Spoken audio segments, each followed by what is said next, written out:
Hello friends, about 70% of the friends who watch me videos are not subscribed, and you would be really happy if you do so. Also, don't forget to hit the like button and leave your comments. Your interaction makes the content reach everyone and contributes to the growth of the channel. Thank you. The sun was beginning to set as Ethan Cross shifted uneasily in his seat, glancing out the window of Jasper Hawk's ancient jeep. He never liked leaving the city, especially not for the dense, shadowy wilderness they were heading into. It wasn't a fear of nature itself, but something deeper, something he couldn't quite name that clawed at his insides as the streets turned into winding dirt roads. The trees here seemed taller, as if they'd seen more than any man could know. Beside him, Jasper grinned weed, excitement radiating off him in waves. Come on, Ethan. Jasper clapped his shoulder, his eyes gleaming with the same reckless energy he always carried. This weekend is going to be epic. No phone calls, no emails, no traffic. Just poor, untouched wilderness. Yeah, great, Ethan muttered, tightening his grip on his smaller backpack as they passed a faded wooden sign that read Jefferson National Forest in chipped paint. His stomach twisted. Untouch. Sewer. Ethan's thoughts drifted, and his gaze turned back to the open road, flickering over the fading light. They had been friends since childhood, inseparable through thick and thin, but their paths had diverged as they grew older, Jasper chasing adventure in the wild, Ethan settling into city life. Then there was Sierra Darrow, the reason Ethan had finally caved to Jasper's insistence on this trip. Sierra had been Jasper's girlfriend at one point, but lately Ethan couldn't shake his growing feelings for her. He just hoped that this trip wouldn't be a disaster. The drive felt endless, the jeep bouncing along the rocky path that led deeper into the forest, the fading light turning the leaves overhead into streaks of gold and crimson. By the time they arrived at the trailhead, the sun had dipped low behind the horizon, casting long shadows through the trees.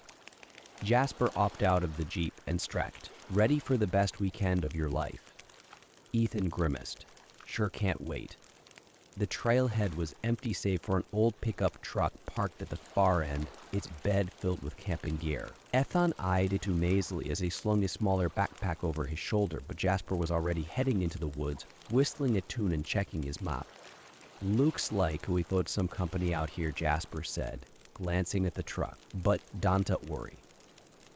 The only thing we have to fear out here is the bears. Great, Ethan muttered, trying to suppress the growing knot of anxiety in his gut as he followed Jasper into the thickening forest. The hike started easy enough, the trail well maintained and winding gently through the towering pines. The air smelled of damp earth and pine needles, the soft crunch of their boots the only sound besides the occasional call of a beard high above. Ethan had to admit, despite his reservations, there was something calming about the quiet. No honking cars, no blaring sirens used the whisper of the wind through the trees.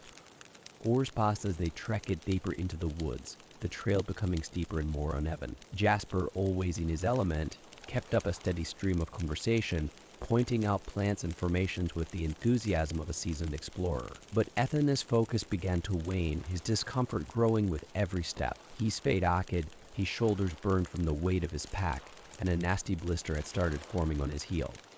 Hey, let this take a break, Jasper finally suggested, noticing Ethan's lagging pace. There is a clearing up ahead where we can set up camp for the night. Ethan nodded, two-tiered to argue. As they trudged toward the clearing, a sense of unease settled over him. The trees seemed denser here, the shadows longer, and the air felt heavier, as though the forest was holding its breath. When they reached the clearing, the sun was sinking low in the sky, casting the area in deep amber light. It was picturesque, a flat, grassy area surrounded by towering pines, with a small stream burbling along the edge. Jasper set to work pitching the tent while Ethan wandered into the tree line to gather firewood. That's when it started. The prickling sensation at the back of his neck. Ethan paused, straightening up from where he was crouched over a pile of dry branches. He glanced around, expecting to see someone watching him, but there was nothing. Just the trees standing tall and silent like sentinels in the fading light. He shook his head, muttering under his breath, "Jet agreed, Ethan." Still, the feeling didn't go away. It only grew stronger as he walked back to the clearing, his arms full of firewood. By the time he returned, Jasper had the tent set up and was busy unpacking their cooking gear. "Hey, you good?" Jasper asked, glancing up as Ethan dumped the firewood beside the tent. Ethan forced a smile. "Yeah, just tired, I guess." Jasper grinned. "Well, once we get a fire going and crack open those bears, you'll feel better." They worked together to get the fire going, the flickering flames casting a warm glow over the clearing. As the night fell, the stars emerged, brilliant and clear in the sky. Ethan found himself relaxing, even enjoying the peaceful quiet of the forest. Maybe this trip wouldn't be so bad after all. They stayed up late into the night, talking and laughing around the fire, just like they used to when they were kids. Jasper regaled Ethel of his previous hiking adventures, of legendary creatures said to roam the forest's Bigfoot, the Jersey Devil, even the elusive wood booger, as the locals called it. "Come on, you don't actually believe in that stuff, do you?" Ethan asked, grinning as he sipped his beer. Jasper shrugged, a mischievous gleam in his eyes. "Who knows? The world's a big place. Plenty of room for things we can't explain." Ethan rolled his eyes, but there was something unsettling in Jasper's words, something that lingered long after the conversation died down and they were preparing to turn in for the night. Then they heard it.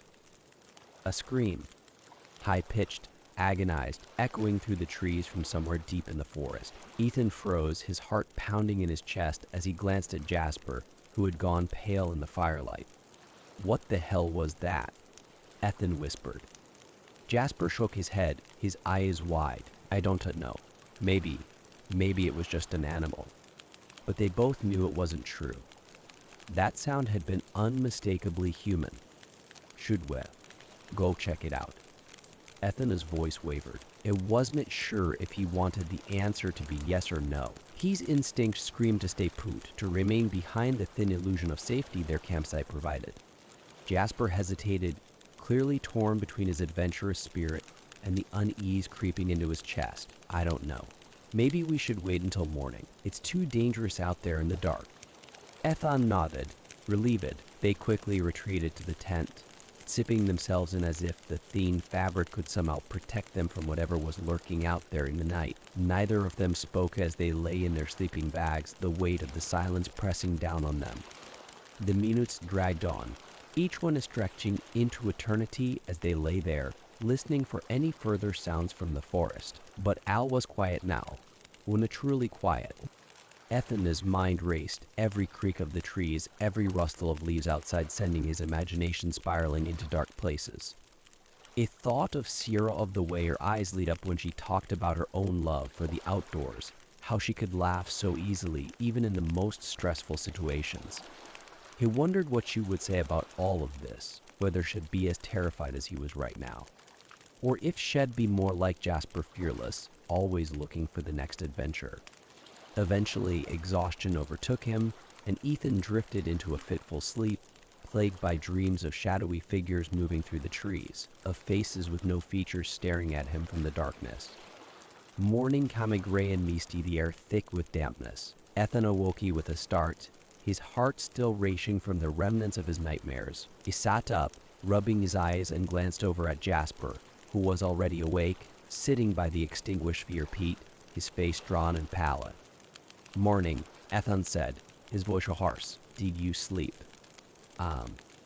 Jasper shook his head. "Not much. I kept hearing things." Ethan frowned. "Like what?" Jasper didn't answer right away, his gaze fixed on the tree line. "I do not know. Just sounds. Could have been animals, could have been nothing. But I don't know, man. Something doesn't feel right." Ethan nodded, a cold knot of fear tightening in his gut. He glanced at his watch. It was still early, but the mist made it feel like it was much later in the day. "We should pack up and head back," Ethan said, his voice low. "Something's not right out here." Jasper hesitated, clearly torn. "But there is the spot I wanted to show you. It's about 5 miles from here, a hidden valley with a waterfall. It is off the main trail, but it is absolutely breathtaking." Ethan hesitated, the memory of the scream from the night before still fresh in his mind. "I don't know, man. Maybe we should head back to the trailhead." Jasper waved off his concern. "Come on, Ethan. It was probably just a fox or something. We cannot let one weird noise ruin our whole trip. Trust me, this place I want to show you, it'll be worth it." Against his better judgment, Ethan agreed. They packed up camp and set off, leaving the clearing behind as they ventured deeper into the forest. The trail Jasper led them on was barely visible, more of a game path than anything maintained by the Park Service. They pushed through dense underbrush, climbed over fallen logs, and at one point had to ford a shallow but fast-moving stream. As they hiked, Ethan couldn't shake the feeling that they were being followed. Every so often, he would hear a twig snap or leaves rustle behind them, but whenever he turned to look, there was nothing there, just the trees, looming tall and silent. Jasper, oblivious to Ethan's growing uneasy, kept up his usual chatter, pointing out plants and rocks and regaling Ethan with more stories of his previous adventures. But Ethan could barely focus. His mind kept wandering back to the scream, to the eerie quiet of the night before. It was late afternoon by the time they reached the hidden valley Jasper had promised, and Ethan had to admit it was stunning. A small, crystal-clear lake fed by a cascading waterfall, surrounded by steep cliffs draped in lush vegetation. But as they stood at the edge of the lake, catching their breath and taking in the view, Ethan noticed something that made his blood run cold. On the muddy shore, barely visible among the pebbles and leaf litter, was a footprint. But not just any footprint. This one was mossy basically twice the size of Ethan's own foot, and shaped wrong. The toes were too long, the arch too pronounced. It looked almost human, but twisted, distorted. "Jasper," Ethan called, his voice barely above a whisper. "Come a look at this." Jasper came over, his expression curious at first, then freezing as he saw what Ethan was pointing at. "What the... That can't be real," Jasper muttered, crouching down to get a closer look. But it was real, and as they looked closer, they saw that it wasn't alone. There was a whole trail of these monstrous prints, leading from the water's edge into the dense forest beyond. Ethan backed away, his heart racing. We need to leave it. Now. For once, Jasper didn't argue. The look in his eyes said he was just as terrified as Ethan. They turned to go, but stopped dead in their tracks. Standing at the edge of the clearing, blocking their path, was a figure. At first glance, he looked like a man tall lane with palace skin, but as he stepped forward, they realized with dawning horror that this was no man. Its limbs were too long, its joints bending at unnatural angles. Its fingers ended in sharp, claw-like nails, but worst of all it was its face, or rather, the lack of one. Where Fatur should have been, there was only smooth blank skin like a mannequin brought to a horrible life. They stood frozen, caught between disbelief and terror. The creature took another step forward, its movements jerky and insect-like. And then, from the blank expanse of its face, came a sound the same agonized scream they had heard the night before. That broke their paralysis. Without a word, Ethan and Jasper turned and ran, crashing through the underbrush with no thought for direction or stealth. Behind them, they could hear the creature giving chase, its inhuman wails echoing through the trees. They ran until their lungs burned and their legs felt like lead. Finally, they burst out onto a ridge overlooking a steep ravine, panting as they turned to face their pursuer, knowing they had nowhere left to run. The creature emerged from the tree as its blank face somehow radiating malevolence. It paused, as if savoring their fear, then lunged forward with impossible speed. Jasper, brave to the last, stepped in front of Ethan, brandishing a broken branch like a club. "Run, Ethan," he shouted. But Ethan couldn't move. He couldn't leave his friend to face this monster alone. He watched in horror as the creature's elongated arms wrapped around Jasper, lifting him off the ground. Jasper struggled, kicking and swinging his makeshift weapon, but it was no use. With a sickening crack, the creature squeezed, and Jasper went limp. Something snapped inside Ethan. With a roar of grief and rage, he charged forward, his hands scrabbling for purchase on the rocky ground. It found a jagged stone and, without thinking, brought it down on the creature's head with all his strength. The impact made a wet, squelching sound, and the creature stumbled, dropping Jasper's lifeless body. Ethan hit it again and again, his vision blurred with tears, his ears ringing with the sound of his own screams. Finally, the creature fell, teetering on the edge of the ravine. With one final push, Ethan sent it tumbling over the edge, watching as it disappeared into the darkness below. He collapsed then, his body racked with sobs as the full weight of what had happened crashed over him. Jasper was dead. And his best friend gone in an instant, killed by something that shouldn't exist. Ethan didn't know how long he sat there, cradling Jasper's broken body, staring blankly at the spot where the creature had fallen. It wasn't until the sky began to darken that he realized he needed to move. He needed to get help, to tell someone what had happened. On shaky legs, Ethan began the long trek back to civilization. It took him 2 days to find his way out of the forest, 2 days of jumping at every sound, seeing monsters in every shadow. When he finally stumbled onto a park ranger station, it was dehydrated, exhausted, and barely coherent. The search and rescue operation that followed was a blur. Ethan led them to where he had left Jasper's body, but the creature was gone from the ravine where it had fallen. The authorities were skeptical of Ethan's story, of course. They caulked up his tale of a faceless monster to trauma and exhaustion. But Ethan knew what he had seen. He knew what had killed Jasper. And he knew that it was still out there, somewhere in those woods waiting for its next victim. The first thing Ronan Kenneth noticed as he stepped out of his car was how quiet it was. Not the kind of quiet that brought peace and tranquility, but the sort of silence that made every hair on the back of his neck stand on end. No birds chirped, no insects butts used the eerie stillness of the air hanging heavy around him. He glanced over at Isla Quinn, who was adjusting her backpack with the practiced ease of someone who had spent far more time in the wilderness than he had. "Ramin Megan, why we there doing this?" Ronan asked, his voice breaking the preternatural quiet. Isla smirked, a lock of her fiery red hair falling across her face. "Because you tear the one who suggested a thrill-seeking adventure instead of a lazy weekend by the lake. So here we are, ready to explore uncharted territory. Or at least, something off the main trails." Ronan grimaced, his fingers tightening around the straps of his own backpack.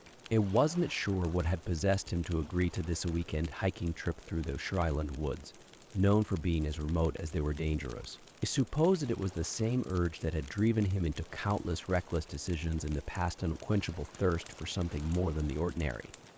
But as he surveyed the dense forest before them, he couldn't shake the feeling that they were stepping into something they shouldn't. The trees stood like ancient guardians, their twisted branches reaching out like skeletal hands to snatch any who dared to trespass.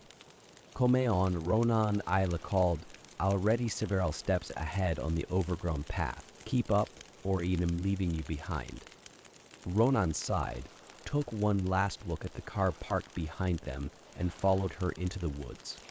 The trail they followed wasn't exactly a trail, more of a forgotten path long since reclaimed by nature. Faint signs of human passage were visible here and there, a broken branch, a stone cairn that had nearly crumbled into the dirt, but the further they walked, the less familiar the forest became. The air grew cooler, damp with the scent of moss and wet earth. Thick Venus coiler on trays and patches of mist hung low to the ground, swirling in eerie patterns as they passed. "How did you even hear about this place?" Ronan asked, stepping carefully over a fallen log. "Cameron told me about it," Isla replied, not bothering to look back at him. "You know, the guy you met at the climbing gym. He mentioned a hidden waterfall that's supposedly breathtaking. Said that's tucked away deep in these woods, off any market trail. We want to find it on any map." Ronan raised an eyebrow. He'd never met Cameron Wilder, but he'd heard enough about him from Ayla to know that he was the outdoorsy type, handsome, mysterious, and the kind of guy who always seemed to know about the secret spots no one else did. Ronan wasn't sure if it was Ayla's attraction to him or the allure of an undiscovered location that had piqued her interest, but either way, they were here now, meals from the nearest hint of civilization. "Great," Ronan muttered under his breath. So we're following the advice of some random guy who may or may not know where we tear going. Ayla shot him a look over her shoulder. You wanted an adventure, didn't you? Yeah, but I'd also like to make it back alive, Ronan quipped. Ayla laughed, her eyes gleaming with excitement. Relax, it's not like we're the first people to wander off the beaten path. We'll find the waterfall, camp out, and then head back tomorrow morning. Easy. Ronan wasn't convinced, but he kept his concerns to himself. The truth was, Ayla Wei's confidence had always been infectious. She could make even the most daunting situations feel like an exciting challenge. But as they ventured deeper into the woods, Ronan couldn't shake the sense that something was wrong. The landscape had changed subtly. The trees grew denser, their gnarled trunks rising like monoliths from the earth. The underbrush thickened, and the once faint trail disappeared entirely. Now they were navigating by instinct, using the position of the sun and their sense of direction to keep moving forward. The quiet, too, had returned. No birds, no insects, no wind rustling through the leaves. Just silencia. We should be getting close, Ayla said, her voice hushed as she stopped to check her compass. Cameron said the waterfall is hidden in a small valley. We just need to keep heading northeast. Ronan nodded, though his unease only deepened. He had an instinct for these things, a gut feeling he'd learned not to ignore after years of risky escapades. And right now, his gut was screaming at him to turn back. Maybe we should stop for a beat, Ronan suggested. Catch our breath, regroup. We don't want to get too far off track. Ayla hesitated, glancing around as if realizing for the first time how far they had strayed from anything recognizable. Shay nodded slowly. Yeah, okay. Let us rest for a minute. They found a small clearing, the forest canopy above it casting dappled shadows across the ground. Ronan dropped his pack and sat down on a fallen tree trunk, weeping the sweat from his forehead. Ayla sat beside him, her expression thoughtful. You terror spooked, aren't you? She asked, her tone more curious than mocking. Ronan shrugged. Something doesn't feel right about this place. I cannot explain it. It is just off. Ayla nodded, surprising him. Yeah, I've been feeling it too. It's like the forest is watching us. Ronan glanced at her, surprised.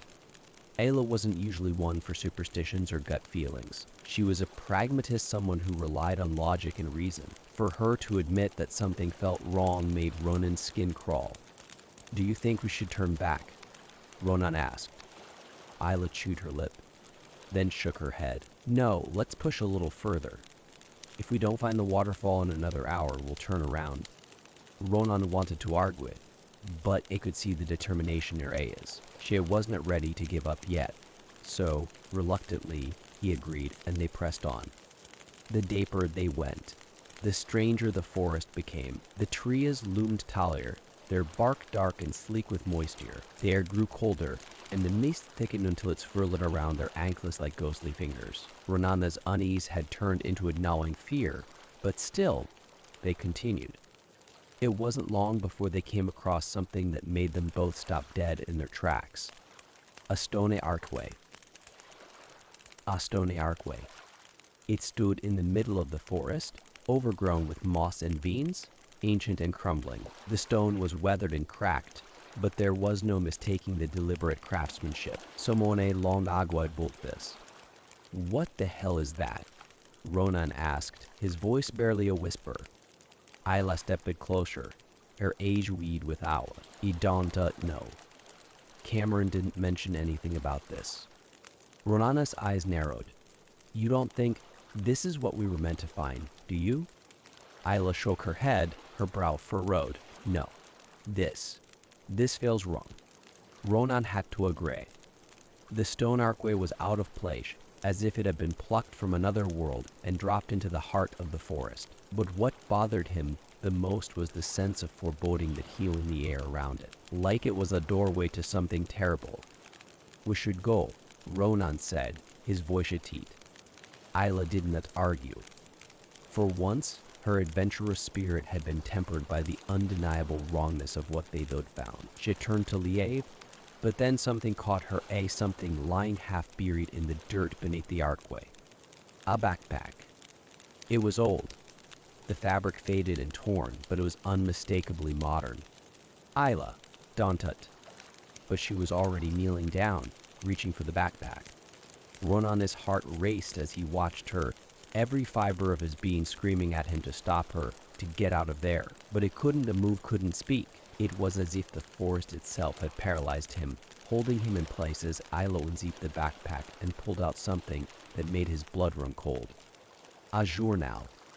It was battered and water-stained, the pages yellowed with age, but he was intact. Isla flipped it open, her eyes scanning the pages. Ron, you need to see this. It did not want to.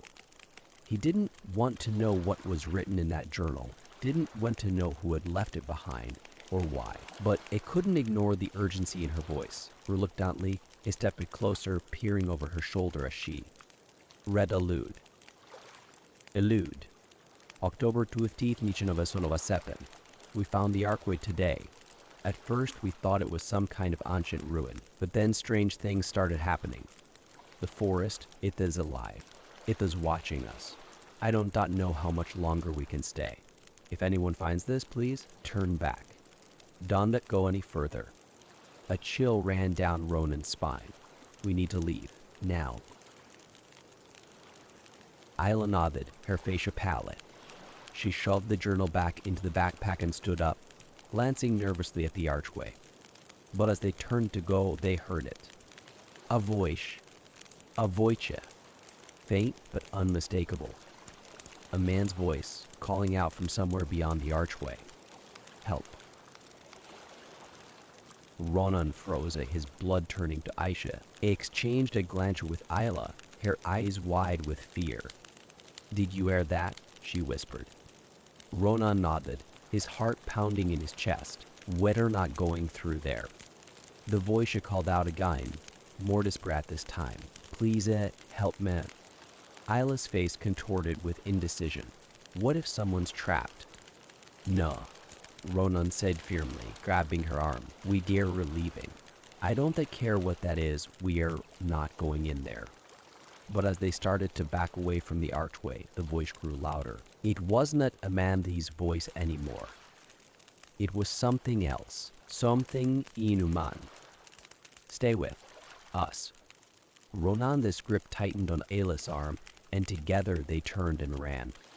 The forest seemed to close in around them as they ran, the trees pressing closer, the mist thickening until it became impossible to see more than a few feet ahead. Ronan's lungs burned, his legs aching as they sprinted through the underbrush, desperate to escape the unnatural presence that seemed to be chasing them. Behind them, the voice continued to call out, distorted and twisted, like something mocking the sound of human speech. Ayla stumbled, her foot catching on a root, and she went down hard, gasping as the air was knocked out of her lungs. Ronan skidded to a halt, turning back to help her up. Come on, we have to keep moving. But Isla didn't get up. She was staring at something behind him, her eyes wide with terror. Ronan! He didn't want to turn around. He didn't want to see what had terrified Ayla so much, but he couldn't stop himself. When it did, his breath caught in his throat. Standing just a few feet away, shrouded in the mist, was a Cameron Wilder, but it was must the Cameron Ayla had described to him. This Cameron one was deathly pallid, his skin a sickly shade of gray. His eyes were hollow, sunken into his skull, and his lips were twisted into a grotesque smile. We've all been waiting for you, Cameron said, his voice soft but echoing through the trees. Ronan took a step back, pulling Ayla to her feet. We're leaving. But Cameron's smile only widened, and he took a step toward them, his movements unnatural, as though his joints weren't quite bending the right way. You can't leave, Cameron said, his voice lilting as though he were reciting a nursery rhyme. Not after you'd have come so far. Isla wrap on Ronan's arm tightened, and they both turned and bolted through the trees once more, their breath coming in ragged gasps. But the forest seemed endless. No matter how far they ran, there was no sign of the trailhead, no sign of the way they had come. And behind them, they could still hear Cameron's voice. Stay with us, forever. By the time they finally broke through the tree line and stumbled back onto the overgrown path they had started on, the sun was beginning to set. The mist had cleared, and the oppressive quiet had lifted, but neither of them slowed their pace until they reached the car. Ronan fumbled with the keys, his hands shaking as he unlocked the doors and threw his backpack into the backseat. Isla climbed in beside him, her face pale and drawn, her eyes fixed on the forest. Neither of them spoke as Ronan started the car and drove away, the tires kicking up dirt as they sped down the winding road. It wasn't until they were miles away, the forest disappearing in the rearview mirror, that Ayla finally broke the silence. What the hell was that? Ronan shook his head, his knuckles white as he gripped the steering wheel. He don't know. But even as he said it couldn't shake the feeling that they had just narrowly escaped something ancient, something evil. And it knew, deep down, that they had been lucky to get away. Because whatever it was that lived in those woods, it had wanted them to stay. Forever. Zane Everett stood at the edge of the rocky cliff, peering down into the dark abyss below. The wind howled through the narrow gorge, carrying with it the scent of damp earth and the faint whisper of 1,000 secrets hidden within the jagged rocks. He had heard stories about this place Boucher, Blackmore Gorge, a place steeped in locale legends and whispered warnings. But standing here now, with the setting sun casting long shadows across the landscape, Zane couldn't shake the feeling that those legends were more than just stories. I cannot believe we're actually doing this, Livia Thorne said from beside him, her voice laced with excitement and just a hint of apprehension. Her dark hair whipped around her face in the wind, her brown eyes wide as she surveyed the treacherous path leading down into the gorge.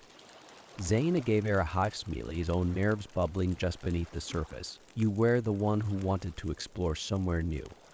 He figured this would be right up your alley. Livia laughed, but it was an uneasy sound. Yeah, but I didn't think we'd be scaling cliffs and venturing into haunted gorges.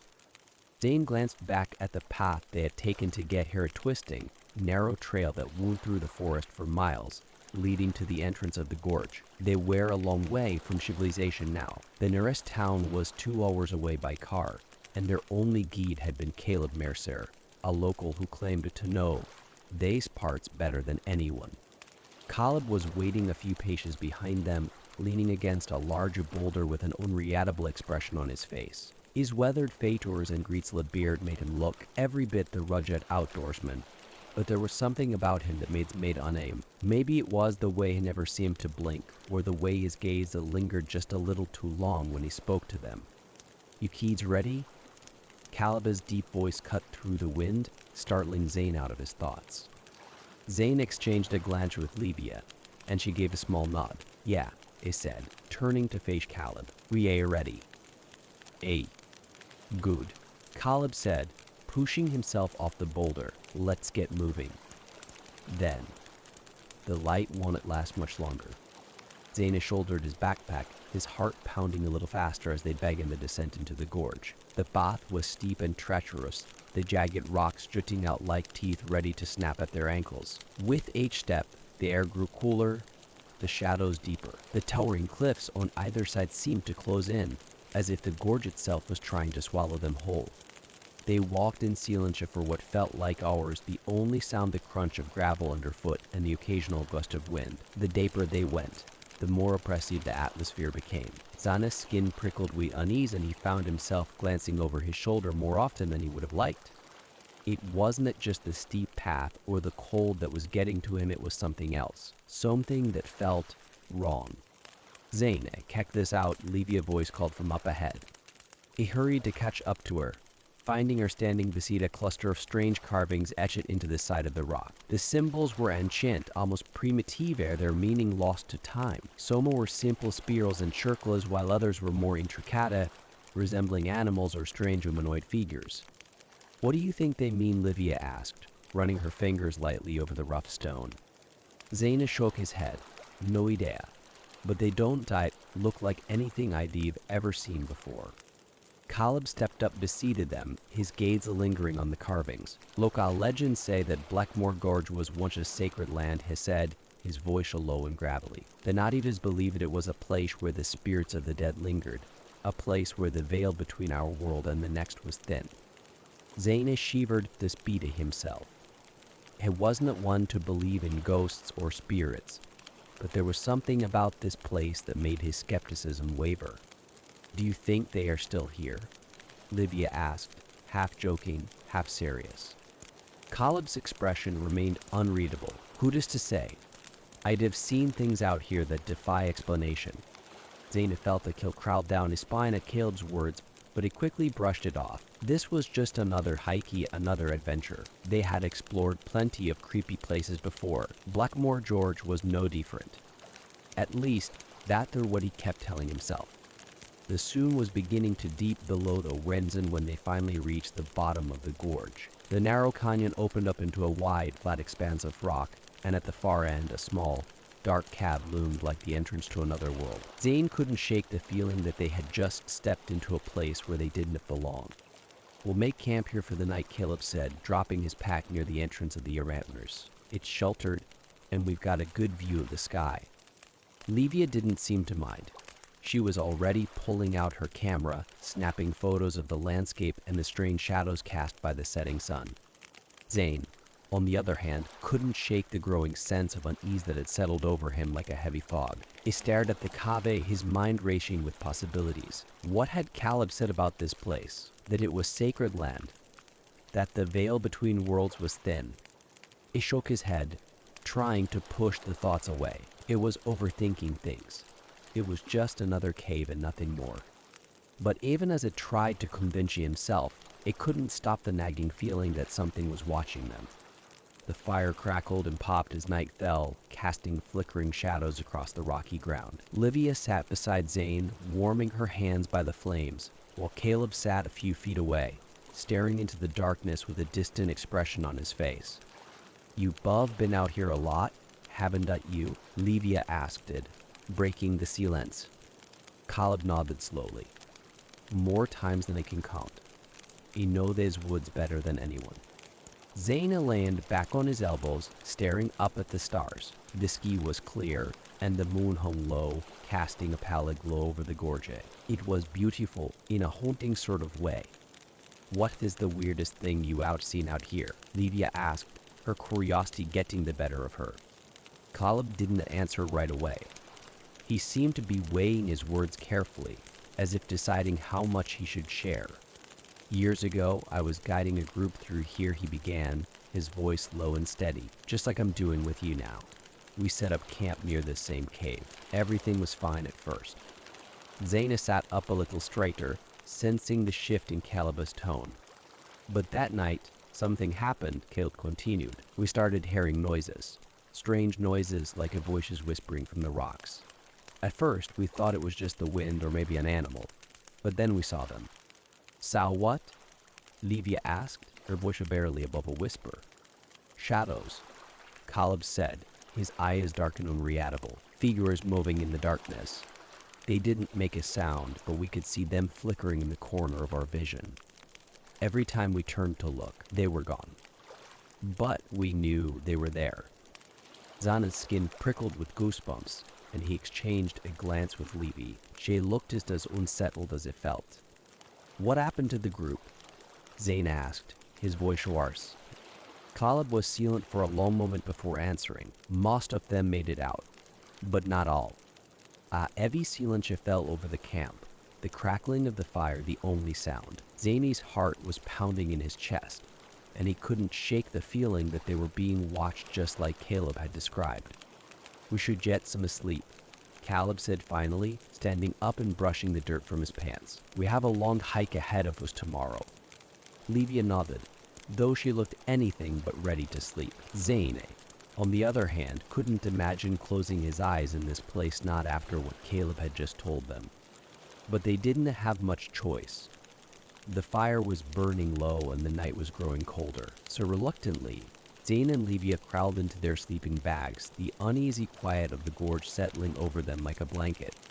Zayn awoke with a start, his heart pounding in his chest. For a moment, he wasn't sure what had roused him. The night was still and silent, The fire reduced to little more than glowing embers. But then he heard it. A whisper. Soft, barely audible, but unmistakable. He sat up, his eyes scanning the darkness. The gorge was empty, the rocky walls towering above him like silent sentinels. Livia was asleep beside him, her breathing slow and steady. But the whisper came again, this time louder. Zane's blood ran cold. It turned slowly, his gaze falling on the cave at the far end of the gorge. The entrance was nothing more than a black void, but something about it felt wrong, like the darkness was alive, pulsing, waiting.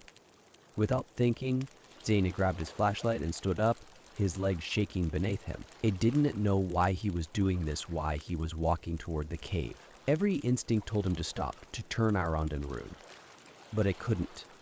The whisper was louder now, beckoning him closer, pulling him toward the darkness. Zane. It froze, the beam of his flashlight trembling in his hand. Samoan was standing in the cave.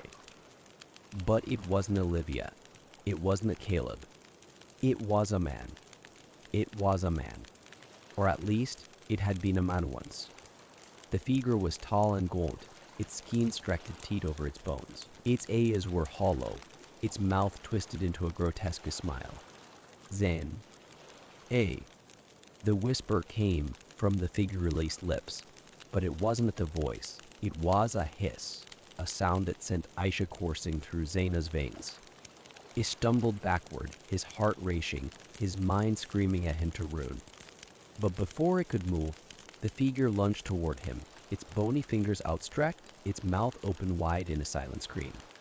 Zaina turned and ran, his feet slipping on the rocky ground as he sprinted back toward the camp. His flashlight bobbed wildly in his hand, casting erratic beams of light across the gorge.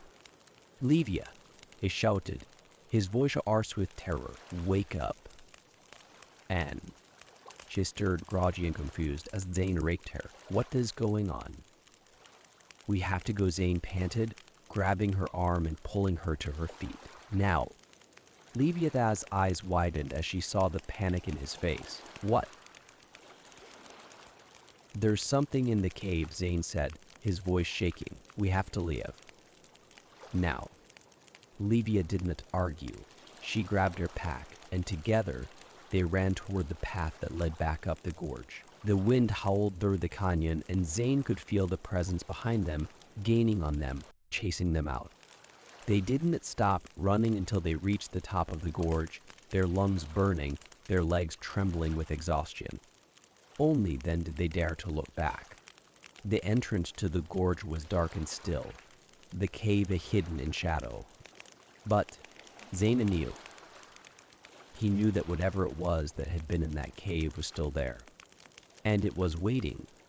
Cashin Gray adjusted his backpack, glancing at the faded sign that read Lake Omen -5 miles ahead. The wooden marker was barely legible, worn down by decades of rain, snow, and neglect. The trail leading into the woods beyond was equally worn, little more than a faint line cutting through the trees.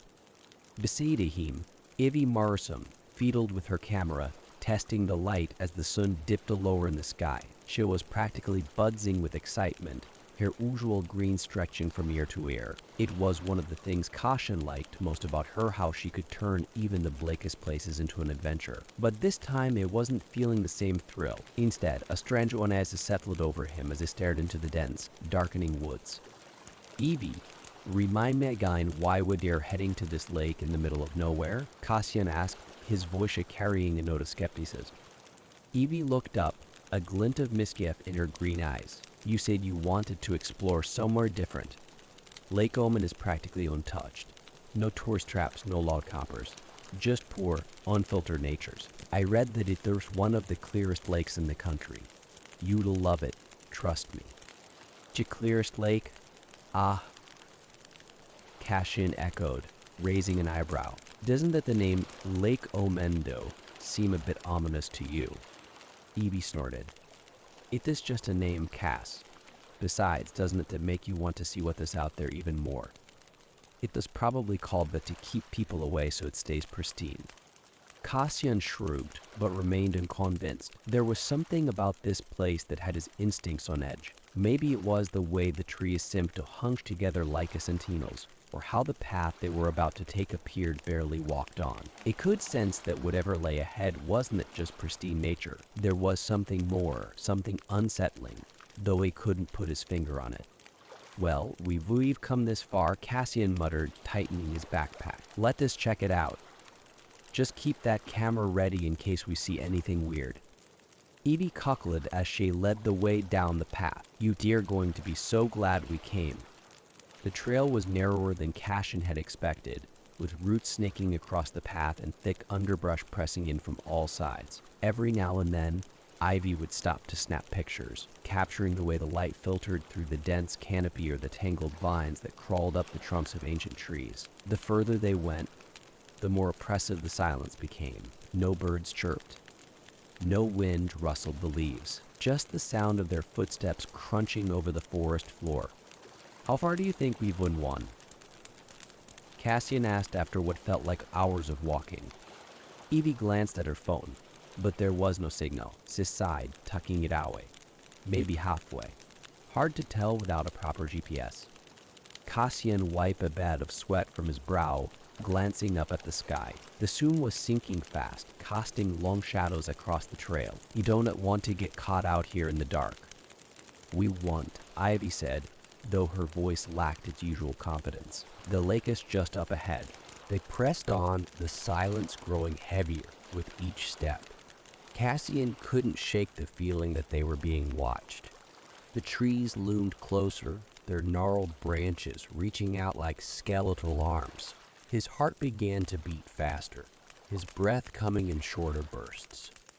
He forced himself to focus on the trail, but the unease gnawed at him, growing with every passing minute. When they finally emerged from the thick woods, the sight that greeted them was breathtaking. Lake Omen lay before them, its water still and impossibly clear. The setting sun cast a golden glow over the surface, creating a mirror-like reflection of the surrounding forest.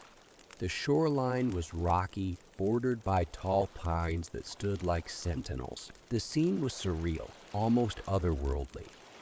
Cassian stared, momentarily forgetting the tension that had followed him through the woods. Ivy, however, was already moving closer to the water, her camera in hand, snapping pictures with an almost frantic enthusiasm. Cass, this is amazing, Ivy called, her voice echoing slightly over the water. Look how clear it is. I can see straight to the bottom. Cassian walked closer to the shore, crouching to peer into the water. She was right, the lake was unnaturally clear. He could see smooth stones lining the bottom, their colors muted in the fading light. But as his eyes adjusted, he noticed something strange, a distortion, like a shadow moving just beneath the surface. He blinked, leaning closer to the water's edge. The shadow flickered again, this time closer, swirling like ink in the clear water. "Evie, come look at this," Cassian called, his voice tight. Evie approached, her camera still in hand. "What is it?" "I'm not sure," Cassian muttered, squinting at the water. "There's something down there." He crouched beside him, her brow furrowed as she scanned the lake. For a moment, there was nothing, just the stillness of the water. But then the shadow moved again, this time darting quickly out of view, deeper into the lake. Ivy gasped. "Did you see that?" Cassian nodded, his heart thudding in his chest. "Yeah, what the hell was that?" Ivy grinned, her excitement returning. "Let's find out." Before Cassian could stop her, Ivy was on her feet, moving toward a small dock that jutted out into the lake. She stepped onto the weathered boards, her camera still clicking as she leaned over the edge, trying to get a better look at the water. "Ivy, I don't think this is a good idea," Cassian warned, his unease creeping back. "Oh, come on," she called back. "It's probably just a fish or something." But Cassian wasn't so sure. He stood back from the shore, watching as Ivy ventured further out onto the dock, her camera flashing with every shot. The shadows beneath the water moved again, swirling faster now, almost as if responding to her presence. Then the dock creaked. Cassian's heart skipped a beat. Ivy! The wood beneath Ivy's feet groaned loudly, and before she could react, one of the boards gave way. She yelped, stumbling backward as her leg plunged into the lake, water splashing up around her. Ivy! Cassian shouted, rushing toward her. She scrambled to her feet, her clothes soaked and her face pale with shock. "I'm fine," she called, pulling herself up onto the dock. But before she could finish her sentence, the water beside her exploded in a spray of foam and black shadows. Something shot up from the depths, its form barely visible in the dim light. Cassian froze as he watched in horror. Something long and dark, with jagged, slithering limbs, coiled around Ivy's leg, dragging her toward the edge of the dock. "Ivy!" Cassian screamed, sprinting toward her. She screamed, her hands clawing at the boards, trying to pull herself free. But the thing, whatever it was too strong. It yanked her down, her legs disappearing beneath the surface. Cassian reached her just as her head slipped under the water. He grabbed her arms, pulling with all his strength, but the force beneath the lake was too powerful. It was pulling her down deeper and deeper. "For Cass, help me!" Ivy gasped, her face barely above the water. Cassian gritted his teeth, pulling harder, his muscles burning with the effort. "I've got you, Ivy." But the creature beneath the water was relentless. It twisted around her legs, dragging her further into the depths. Her hands slipped from Cassian's grasp, and in an instant, she was gone. Pulled under the surface without a sound, Cassian stared at the spot where she had vanished, his heart racing, his mind reeling. For she was gone.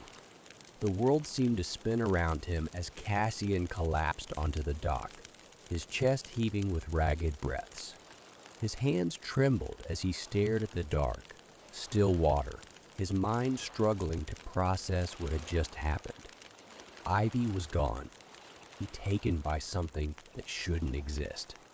He looked around wildly, searching for any sign of her, but the lake was calm once again, silent and serene as if nothing had happened. No, no, no. Cassian muttered under his breath, scrambling to his feet. He ran back to the shore, his eyes scanning the water, but there was nothing. No shadow, no movement, just the unnerving stillness of the lake. He fumbled for his phone, pulling it from his pocket and staring at the screen. No signal. Of course. "Damn it," Cassian shouted, hurling the phone to the ground. He couldn't just leave her. Ivy was out there, somewhere. Maybe she was still alive. Maybe she had gotten free and was swimming to shore. He couldn't leave her behind.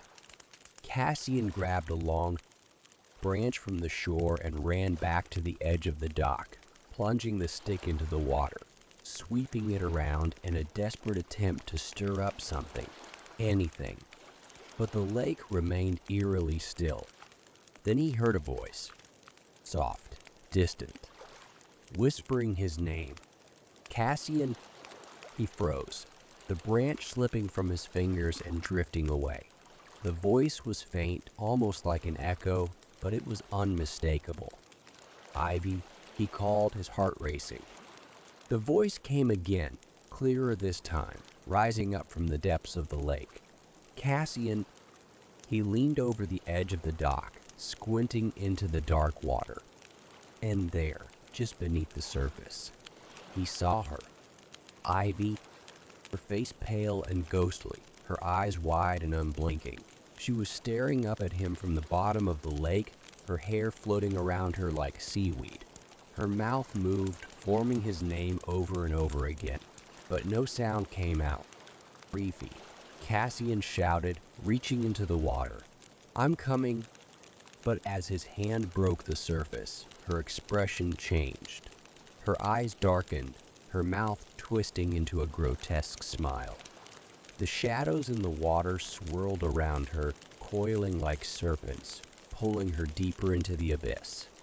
Cassian yanked his hand back, stumbling away from the edge of the dock. His heart pounded in his chest, his mind reeling. That wasn't Ivy. Whatever it wasn't her.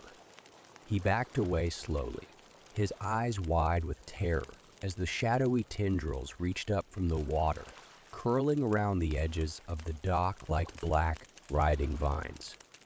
And then he heard it. Footsteps.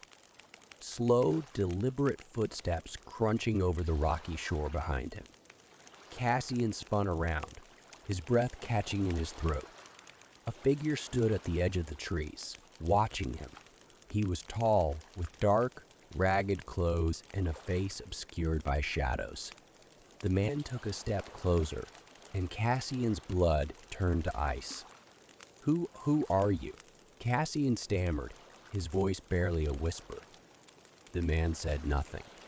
He just stared, his eyes gleaming with something dark and malevolent. Cassian took a step back, his foot slipping on the wet wood. "What do you want?" The figure tilted his head, a slow, unsettling smile spreading across his face. And then in a voice that was deep and gravelly, the man spoke. "She's with me now." Cassian's heart lurched in his chest. What do you mean?" The man's smile widened, revealing sharp, jagged teeth. "She belongs to the lake." The cabin stood at the edge of the clearing, a relic from a time long gone. Its weathered walls were warped by years of rain and snow, and the once bright red paint had faded to a dull rust color. Craig Turnus stared at it, a mix of excitement and unease settling in his chest. This was what they'd come for, the legendary vanishing cabin. Beside him, Ecolera Brooks adjusted her backpack and glanced around the forest. "So, this is it, the famous haunted cabin?" she asked, her voice laced with playful skepticism. Reed nodded, though he couldn't hide the tension creeping into his voice. "Yeah, this is the place." He had heard the stories for years, about how the cabin appeared and disappeared, how those who ventured inside were never the same afterward, or worse, never returned. "Doesn't look like much," Alara said with a smirk, walking up to the creaky porch. She knocked on the rotting wood with a dramatic flourish. "Hello, ghosts. We've arrived." "Don't do that." Jonas Vale, their guide and the local hunter, grunted from behind them. He had been silent most of the hike, his broad shoulders and thick beard giving him the appearance of a grizzled mountain man. He'd agreed to take them to the cabin, but Reed had noticed his unease growing as they approached. Alara grinned, clearly not taking Jonas's warning seriously. "Come on, Jonas. It's just a cabin. What's the big deal?" His eyes narrowed, and he glanced toward the tree line. "This place isn't right. The stories, they're not just stories." He shifted his weight, his thick boots crunching on the dirt. "You'd be wise to be respectful. This cabin doesn't like intruders." Reed swallowed hard. Jonas wasn't the type to scare easily, which made his words all the more unsettling. "Still want to go inside?" Reed asked Alara, half hoping she'd change her mind. She shot him a mischievous look, one brow raised. "Are you kidding? We didn't come all this way just to stand outside. Let's check it out." Jonas sighed, but he didn't argue further. He stood by the tree line, his arms crossed, his eyes scanning the woods as though expecting something, or someone, to emerge at any moment. Reed followed Alara onto the porch, the wood groaning beneath their feet. The front door was slightly ajar, the hinges rusted and loose. With a quick glance back at Jonas, Reed pushed the door open and stepped inside. The interior of the cabin was just as decayed as the outside. The floorboards creaked ominously under their weight, and dust hung in the air like a thick fog. Old furniture was scattered throughout the small space. An overturned table, a few broken chairs, and a fireplace filled with crumbling ash. Alara moved through the room with her camera out, snapping photos of every corner. "This place is wild," she said, her voice echoing slightly in the empty cabin. "Imagine the history here. Who do you think lived here?" Reed shrugged, though his eyes kept darting to the shadows in the corners of the room. "No idea, but I don't think they're still around." Alara laughed, clearly enjoying herself. Maybe they're still here, just not, in the traditional sense. Reed wasn't in the mood for jokes. There was something about the air inside the cabin. It felt heavy, oppressive, as though the walls were closing in. He couldn't shake the feeling that they weren't alone, that something was watching them from the dark recesses of the room. "I think we've seen enough," Reed said, backing toward the door. "Let's head out." Alara turned to him, her grin fading. "Come on, we just got here. Don't tell me you're scared." "I'm not scared," Reed lied, though the uneasy sensation crawling up his spine told him otherwise. "I just don't think we should hang around too long." Before Alara could respond, a loud thud echoed from the back of the cabin. Reed froze, his heart skipping a beat. Alara turned toward the sound, her eyes wide. "Did you hear that?" "Yeah," Reed whispered, his voice tight. He moved toward the noise, his hands shaking slightly as he reached for the door that led to the back room. The thud came again, louder this time, followed by a faint scraping sound. "Alara, let's go," Reed said, backing away from the door. But Alara wasn't listening. She was already moving toward the noise, her curiosity getting the better of her. "Hold on, I want to see what it is." "Alara, don't..." She reached for the door, her hand hovering over the rusted knob. Reed's heart raced as he watched her turn it and push the door open. The back room was smaller than the main cabin, barely large enough to fit a single bed and a nightstand. Dust covered every surface, and the smell of mildew hung in the air. At first glance, the room appeared empty, but then Reed saw a trapdoor slightly ajar in the corner of the room. "Alara, we need to leave," Reed insisted, taking a step back toward the exit. But Alara's attention was fixed on the trapdoor. She crouched beside it, her camera poised. "There's something down there," she said, her voice hushed with excitement. "Maybe it's where the original owner kept supplies, or something even more interesting." Reed's gut twisted. "Whatever it is, it's not worth it. Come on, let's get out of here." Alara reached for the trapdoor. "Alara, no." But it was too late. She lifted the door, revealing a dark, gaping hole beneath the cabin. The air that rose from the opening was stale, thick with the scent of rot and decay. Reed's stomach churned. "Alara, close it. We need to go." Alara peered down into the hole, her camera flashing as she tried to capture the darkness below. "There's something down there," she whispered, her voice barely audible. "I think I see..." Her words were cut off by a sudden, deafening crash from beneath the cabin. The floorboards trembled, and the walls seemed to groan in protest. Reed stumbled backward, his heart racing as a loud, guttural growl rose from the depths of the trapdoor. "Alara, run!"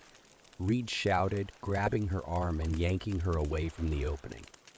But the moment her hand left the edge of the trapdoor, something shot out from the darkness. An inky, black tendril, like a shadow given form. It wrapped around Alara's ankle, dragging her toward the hole. She screamed, her hands clawing at the floor as she tried to pull herself free. "Reed, help me," she cried, her voice filled with terror. Reed dropped to his knees, grabbing Alara's arms and pulling with all his strength. But whatever was in the hole was stronger. The tendril tightened around her leg, yanking her down inch by inch. "I've got you, Alara. Hold on," Reed grunted, his muscles straining. But it wasn't enough. With a final, powerful tug, the shadow pulled Alara into the trapdoor, her scream echoing in the small room before she disappeared into the darkness below. He'd stared in horror at the open trapdoor, his heart hammering in his chest. She was gone.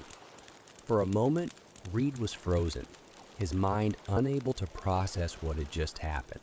Alara, his best friend, had been pulled into the abyss by something. Something that shouldn't exist. Something that defied explanation. The room around him felt smaller, the air thick with dread. He could still hear the faint echoes of Alara's scream, the sound bouncing off the walls like a haunting memory. His breath came in ragged gasps as he scrambled to his feet, his eyes fixed on the trapdoor. "Alara," he whispered, his voice hoarse. He couldn't just leave her. He couldn't abandon her to whatever was lurking down there. Gathering his courage, Reed edged toward the trapdoor, his hands trembling as he reached for the edge. He had to go after her. A hand landed on his shoulder, yanking him back from the brink.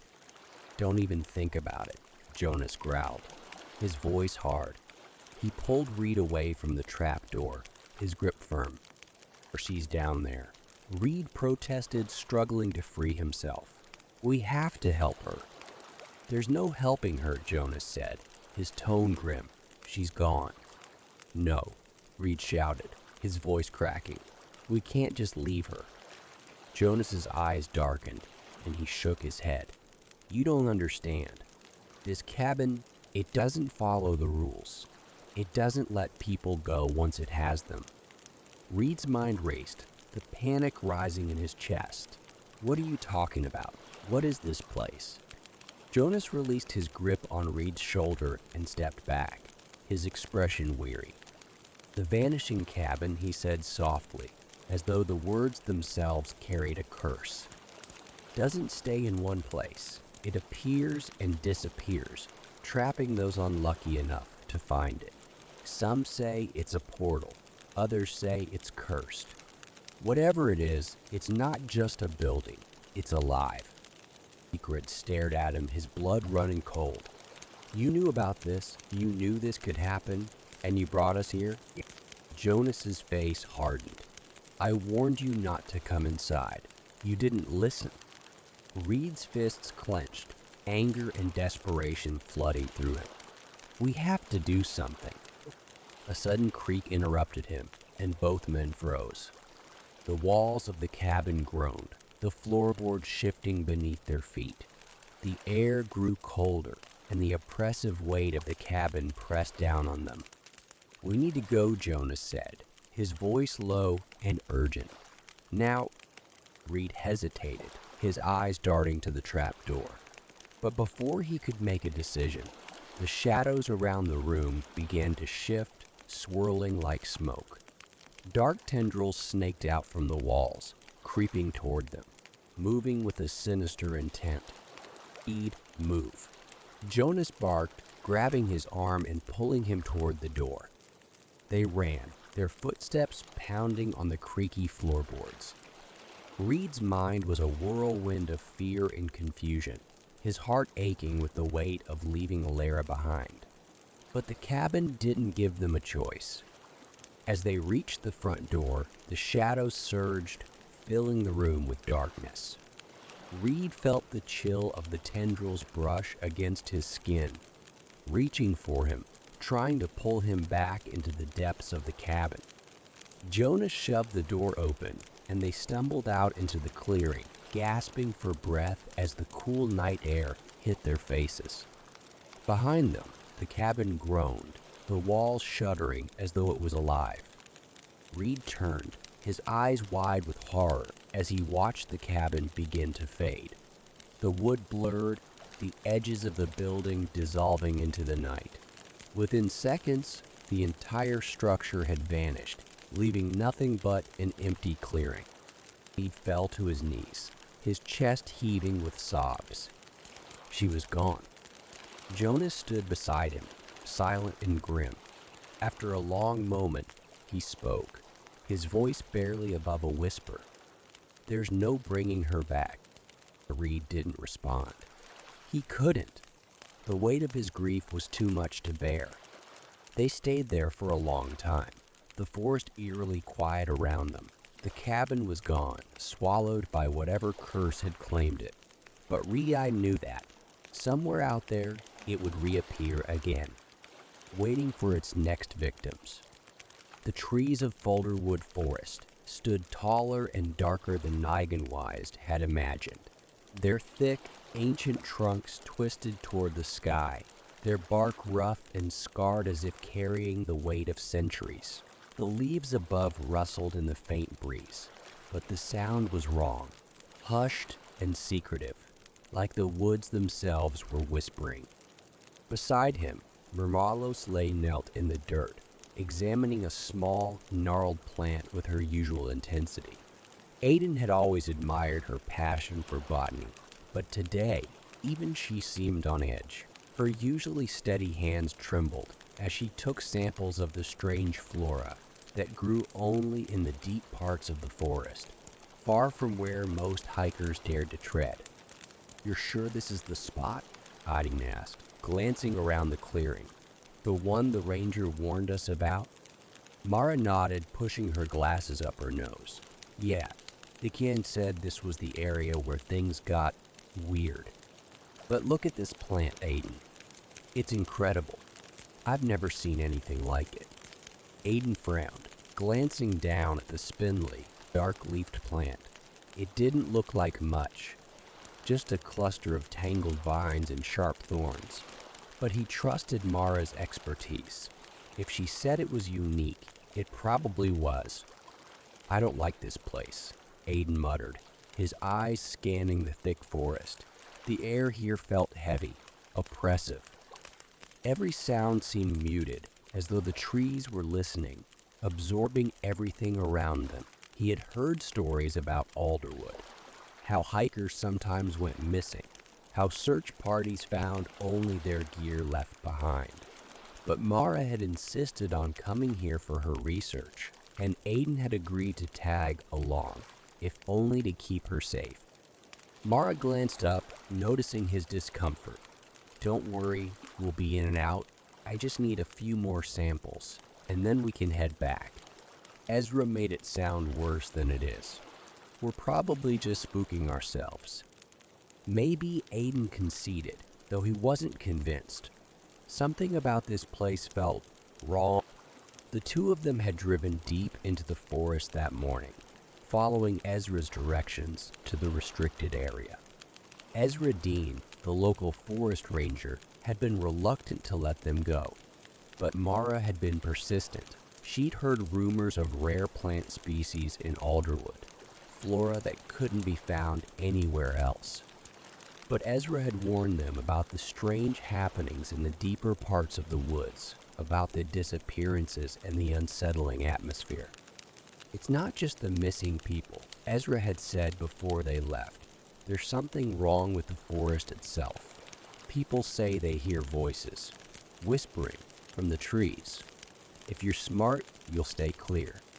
But Mara hadn't been deterred, and now as Aiden stood in the heart of the forest, he wished he'd listened to Ezra's warning.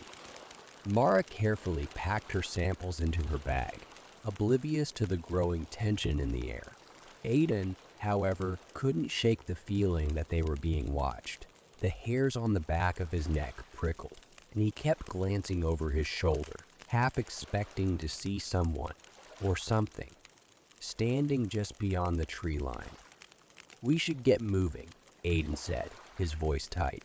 "It's getting late, and I don't want to be stuck out here when the sun goes down." Mara stood, brushing dirt from her jeans. All right, I'm done for now." She slung her pack over her shoulder and flashed him a reassuring smile. "See?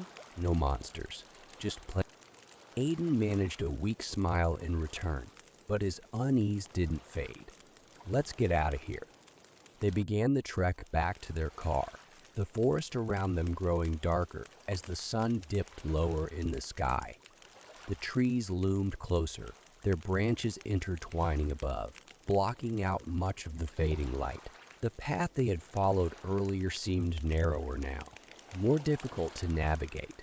Aiden's sense of direction was usually sharp, but here, in the depths of Alderwood, he found himself questioning every turn. Mara walked ahead, her eyes still scanning the forest floor for any interesting plants. Aiden, meanwhile, couldn't stop his mind from wandering to the stories he'd heard. The whispers, the shadows that moved in the corner of your eye, the sense of being followed. That's when he heard it. A faint, almost imperceptible whisper. Aiden, he froze, his heart skipping a beat. It had been soft, so quiet that he could have dismissed it as the wind. But it wasn't the wind. Relations, Mara, wait, Aiden called, his voice hushed. He glanced around, searching for the source of the sound. Mara stopped, turning back to him with a puzzled expression. "What's up?" "Did you hear that?" Aiden asked, his voice low. "Someone said my name." Mara frowned, glancing around the empty forest. "I didn't hear anything. Maybe it was an animal or, I don't know, the wind." Aiden shook his head. "No, it was clear. Someone whispered my name."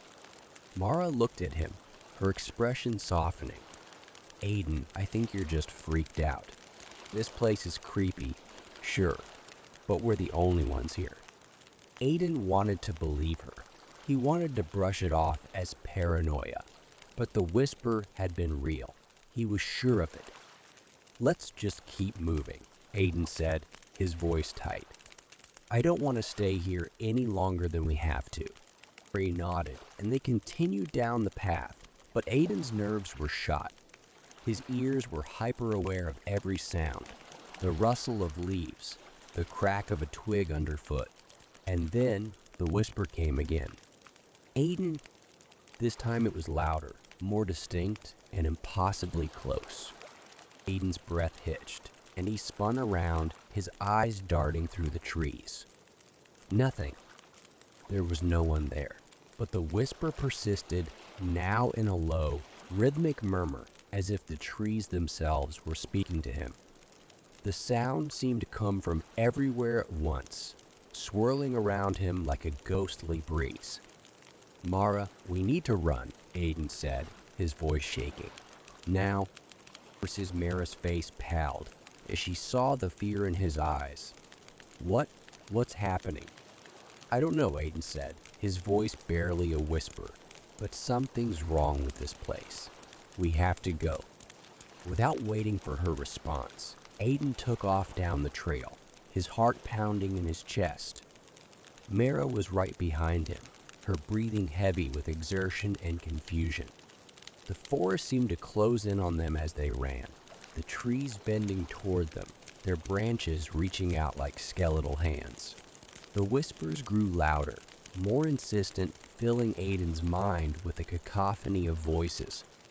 "Aiden, stay with us. Don't leave."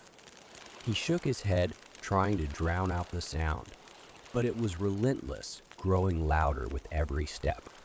"We have to be close to the car," Mara panted, her voice laced with panic. But Aiden wasn't so sure.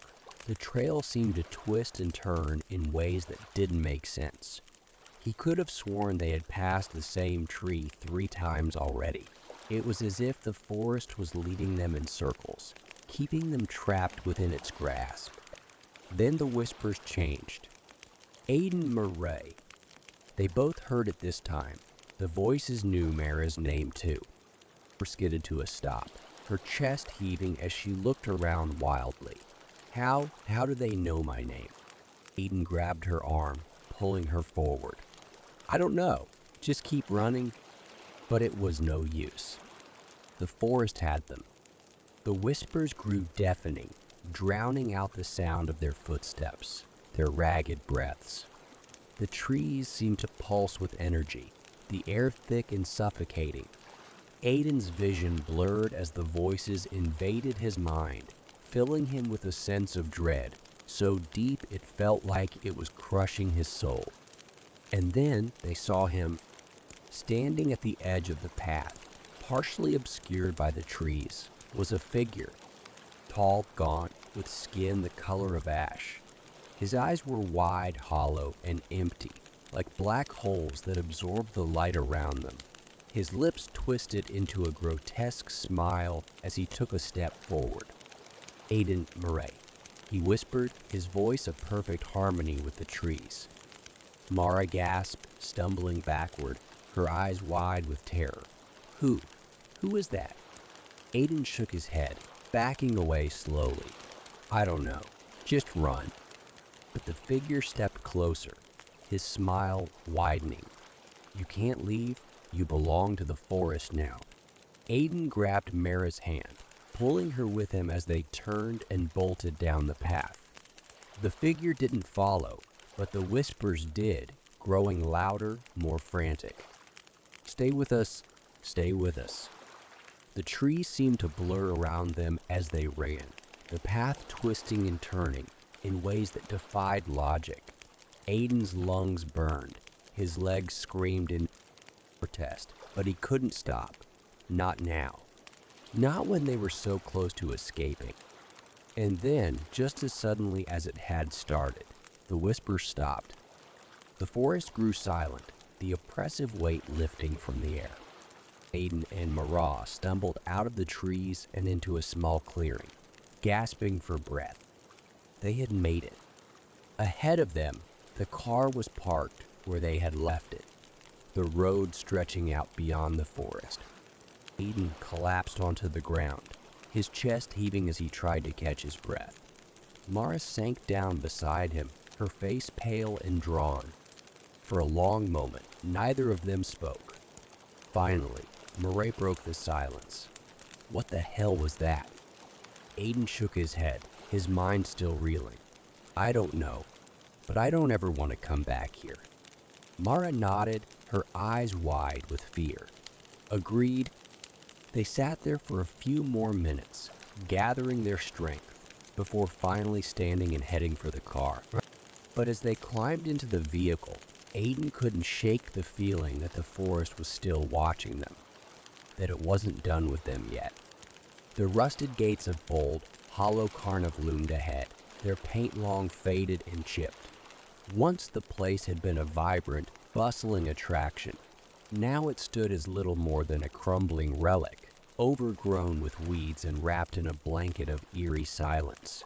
Caleb Drake couldn't help but feel a thrill of both excitement and dread as he took in the sight before him. "This is it," Caleb muttered to himself, more to break the silence than anything else. Beside him, Akolele Karde grinned, her eyes gleaming with mischief. "You nervous?" she teased, nudging him with her elbow. "A little," Caleb admitted, though he flashed her a confident smile in return. "But I'll be fine. Just, not exactly the usual Saturday night." "I knew you'd love this," Isla said, adjusting her backpack. "When I heard about this place, I figured it was the perfect adventure. An abandoned carnival in the middle of nowhere. How could we pass that up?" Caleb wasn't sure if he loved it, but he had to admit, there was something magnetic about the carnival's decaying remains. The empty ticket booth, the rusting Ferris wheel, and the half-collapsed tents all told stories of the joy and laughter that had once filled the space. Now, it felt like a place forgotten by time, trapped between the past and something far darker. The pair had driven hours out of town to reach Old Hollow, following vague directions from a website dedicated to urban exploration. According to rumors, the carnival had closed down under mysterious circumstances years ago. Some claim that a series of accidents had driven the owners to abandon it. Others whispered about disappearances, people who wandered in and never came out. It was all local legend, of course. But standing there on the threshold of the forgotten carnival, Caleb couldn't shake the feeling that there was more truth to those stories than he wanted to believe. You ready? Isla asked, her excitement barely contained. Caleb nodded, his heart racing. Let's do this. The first thing they noticed as they passed through the gates was the silence. It wasn't just quiet, it was suffocatingly still.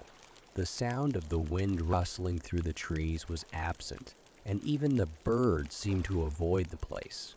Their footsteps echoed unnaturally loud on the cracked pavement.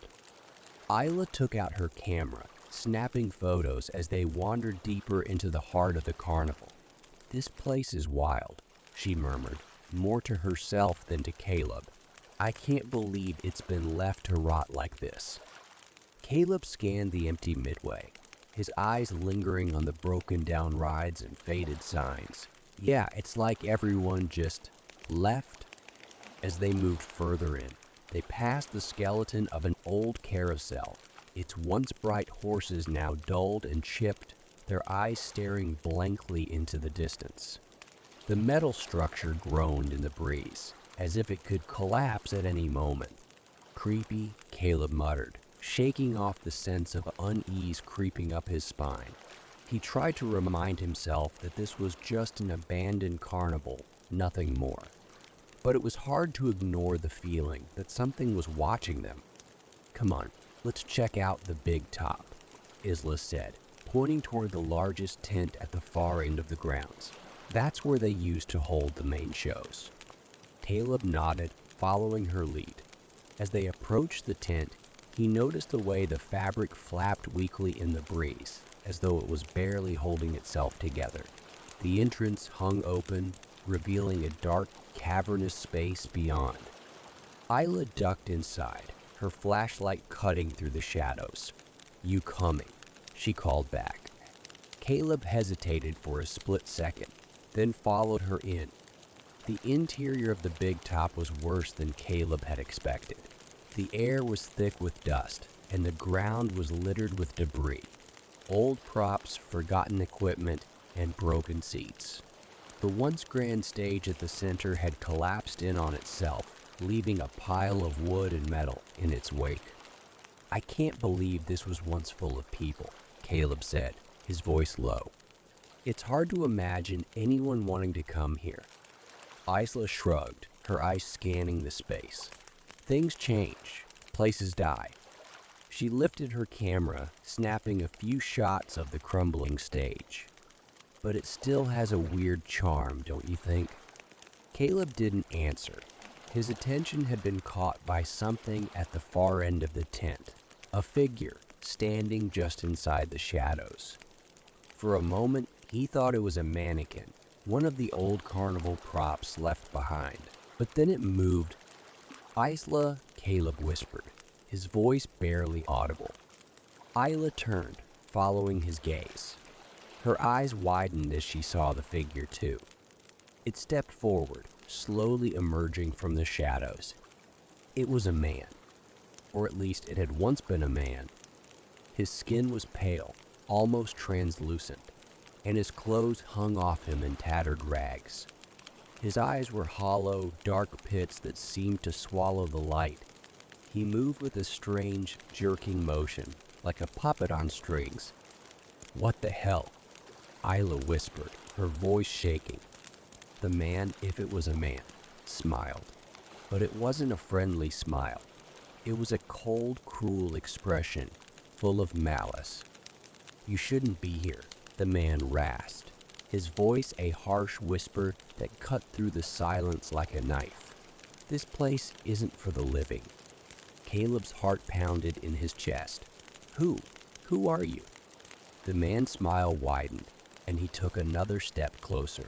"You should leave." Before the carnival wake, Isla grabbed Caleb's arm, her fingers digging into his skin. "Caleb, we need to go." But Caleb couldn't move. He was frozen in place, his mind racing as he tried to make sense of what he was seeing. "Who are you?" he repeated, his voice barely above a whisper. The man didn't answer. Instead, he tilted his head, his hollow eyes narrowing. "The carnival doesn't like intruders." Caleb felt a chill run down his spine. What does that mean? Before the man could respond, the ground beneath them began to shake. A low, rumbling sound echoed through the big top, and the air grew thick with an oppressive weight. The walls of the tent trembled, the fabric billowing as though caught in a violent wind. Isla's grip on Caleb tightened. "We need to go. Now." Caleb didn't need to be told twice. He grabbed Isla's hand, pulling her toward the entrance. But as they ran, the man's voice followed them, a chilling whisper that echoed in their ears. "You can't leave. The carnival won't let you." They burst out of the tent, gasping for breath. The carnival grounds around them had changed. The once still air was now filled with movement. The rides groaned as though coming to life, and the broken-down Ferris wheel creaked as it slowly began to turn. "What the hell is happening?" Caleb shouted, his voice filled with panic. Isla shook her head, her eyes wide with terror. "I don't know, but we need to get out of here." They sprinted toward the entrance, their footsteps pounding on the cracked pavement. But the carnival seemed to shift around them. The midway stretched longer, the rides loomed larger, and the gate they had entered through seemed impossibly far away. As they ran, Caleb caught glimpses of movement in the corners of his vision. Shadows darting between the rides, figures watching them from the darkness. The air was thick with whispers, low and mocking. "You shouldn't have come. You belong to the carnival now." They reached the gate, but it was no longer rusted and open. The metal bars stood tall and gleaming, the entrance sealed shut. "No, no, no." Isla screamed, pulling at the gate. "It was open. It was open when we came in." Caleb slammed his fists against the gate, but it didn't budge. "What the hell is going on?" A voice answered from behind them. "You're part of the show now." They spun around to see the man from the big top standing in the middle of the midway, his hollow eyes fixed on them. "The carnival needs an audience," he said, his voice cold and devoid of emotion. "And once you enter, you don't leave." Caleb's mind raced. "We need to find another way out," he whispered to Isla, his heart pounding in his chest. But as they turned to run, the carnival erupted into motion. The Ferris wheel spun faster, its creaking metal drowned out by the sound of distant, eerie laughter. The carousel groaned to life, its faded horses jerking and twisting in place. The lights that had once been dead flickered on, casting the entire carnival in a sickly yellow glow. And all around them, the shadows moved. Figures emerged from the darkness, their bodies twisted and deformed, their faces locked in grotesque smiles. Some looked like clowns, others like carnival workers, but all of them had the same hollow eyes, the same cruel smiles. Caleb grabbed Isla's hand and pulled her toward the nearest tent. "Come on."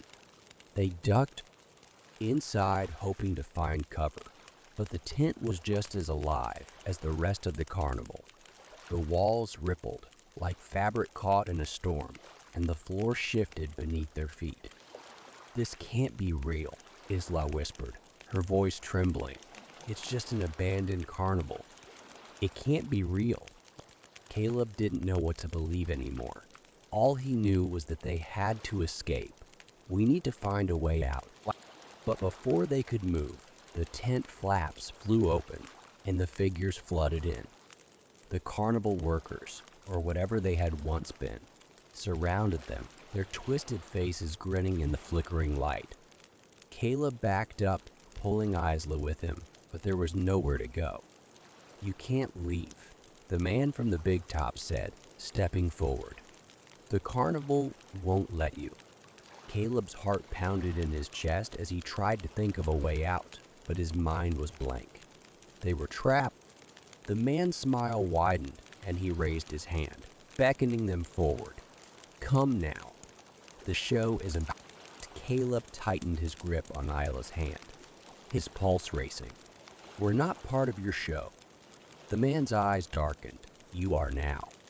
The ground beneath their feet trembled, and the walls of the tent closed in, trapping them in a small circle of light.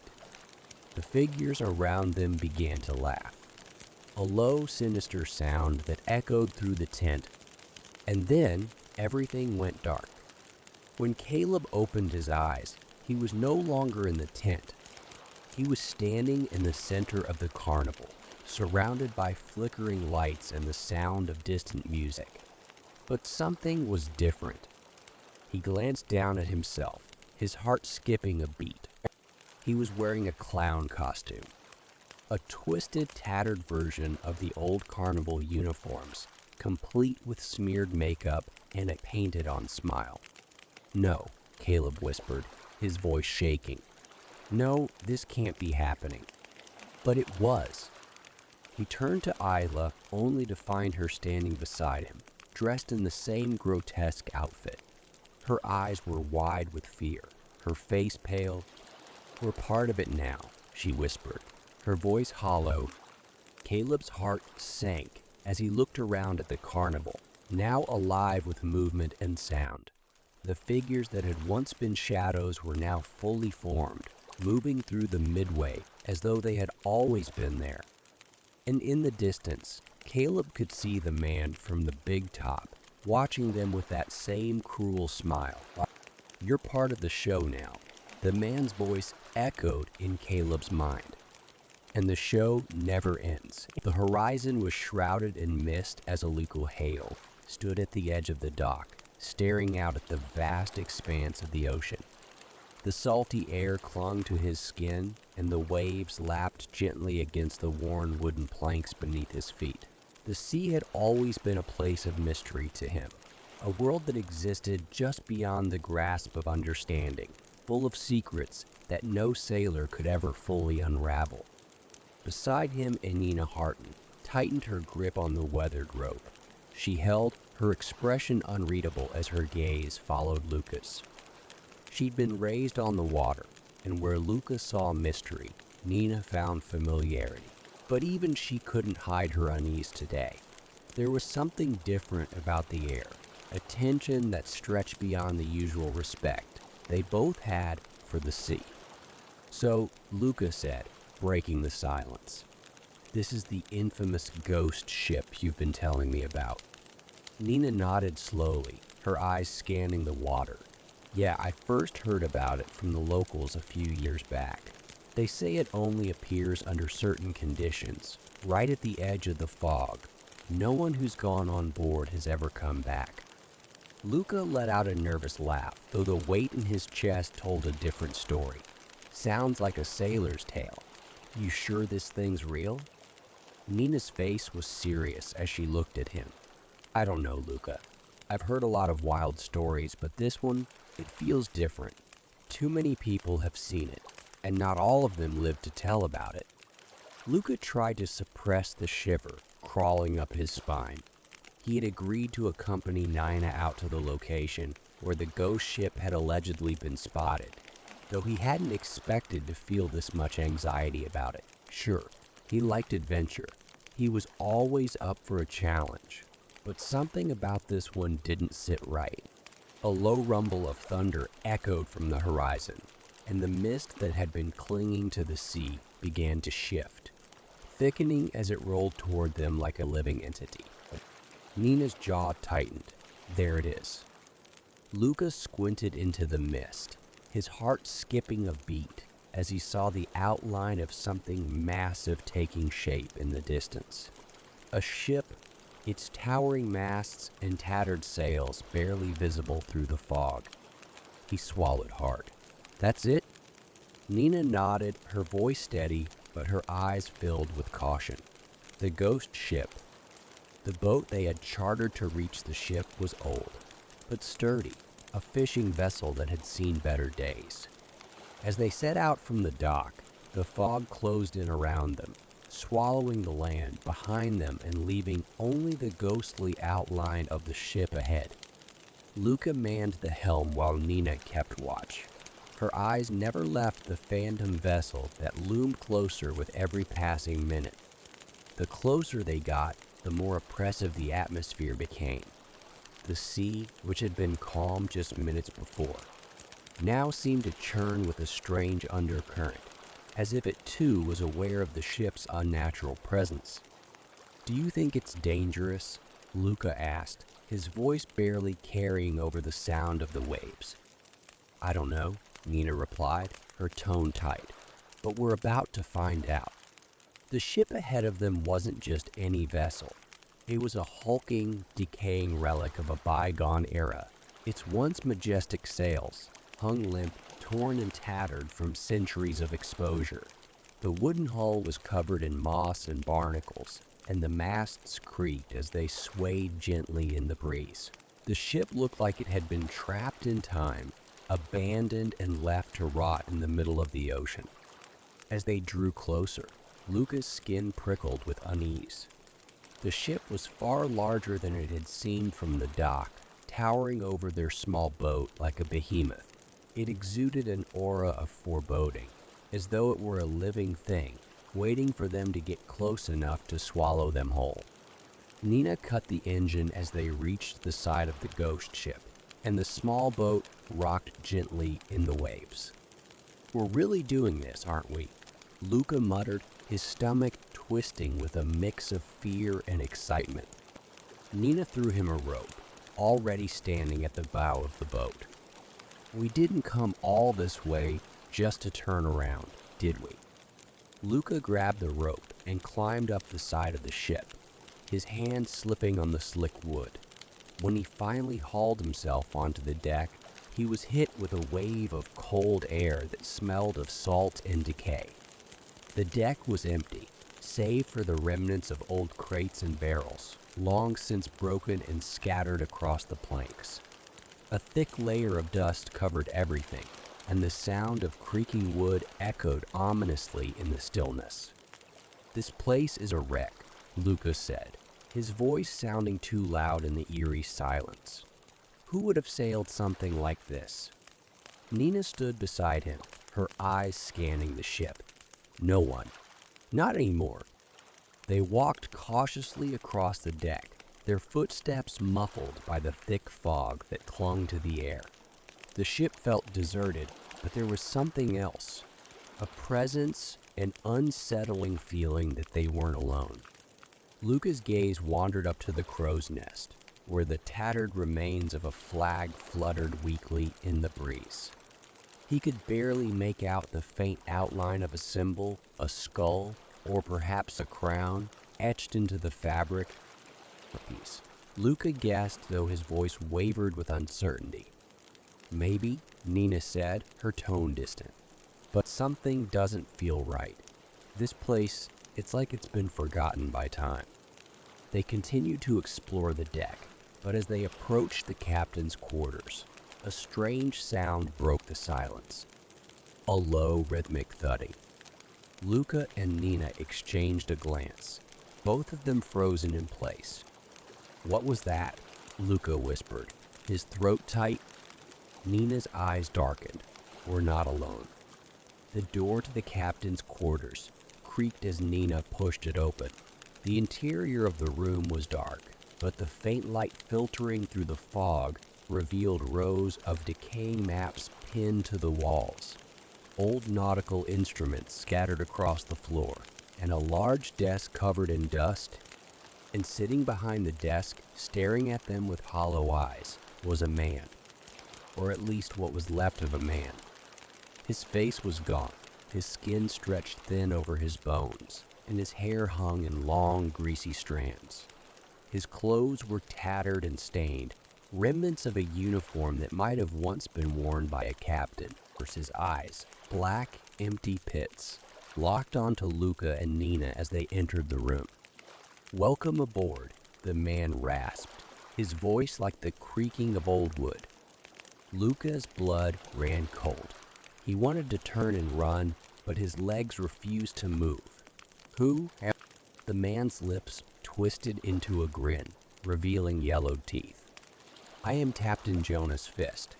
This is my ship."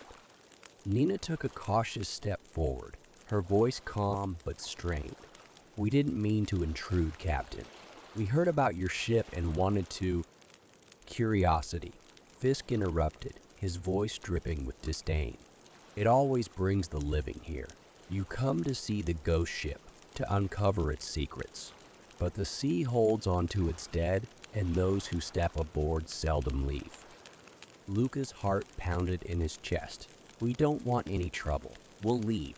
We'll go right now. Fisk's eyes gleamed, and he leaned forward, his skeletal hands resting on the desk.